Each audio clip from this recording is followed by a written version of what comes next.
Trophies don't build players. High reps, quality reps, and gameplay do.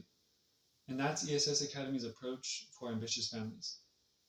Being part of the Academy, there's an emphasis on performance. We train to become undeniable. Now, undeniable doesn't mean that you're going to be guaranteed spots on any team in the future at any level.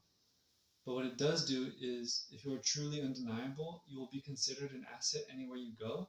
And even though you might not get chosen every time, there is a much higher chance being undeniable as a player that you will be in that pool of players for consideration.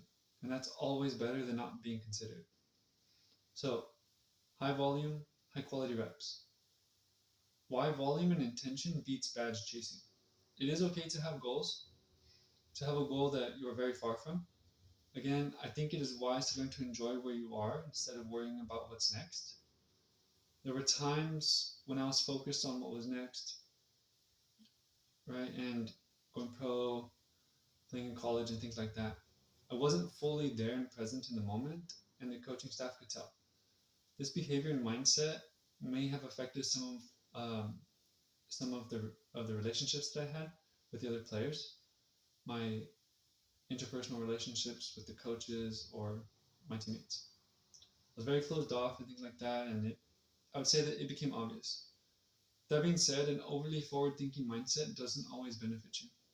In most cases, for me, it was better when I was there and present and contributed emotionally, socially, and physically, and tactically to the team. As parents, you are free to choose how you raise your children. I would ask that you think about it. You might be paying thousands of dollars every year for travel soccer, and your kid might not be playing that much. So I'm not saying you have to, I'm not telling you how to raise your kids. No, I'm not. This isn't me teaching you how to be a parent, but rather it's me telling of how to navigate or better navigate the soccer scene or the soccer community. Even then, it's your decision at the end of the day. So sometimes families are new to the soccer communities and don't fully understand what's going on. That's completely normal.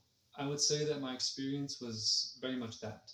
We were new, and like people who have been there before know everybody that's new. And it's not necessarily a bad thing.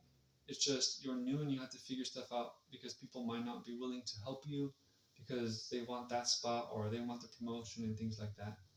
So it is similar to the idea of fool's gold. It looks like gold, but in reality it's not.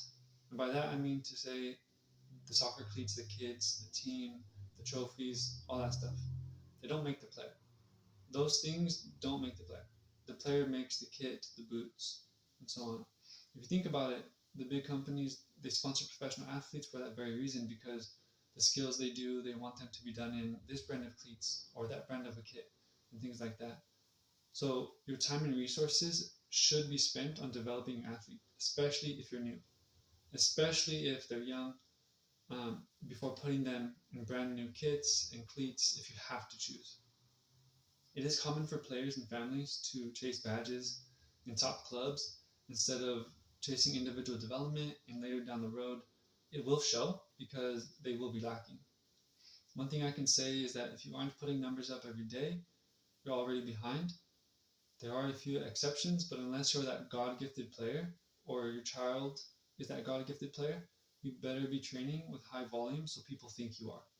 By high volume, I'm talking 1,000 reps, 5,000 reps, 10,000 plus reps, daily, weekly, monthly, yearly, anything to get ahead, catch up, separate yourself, okay?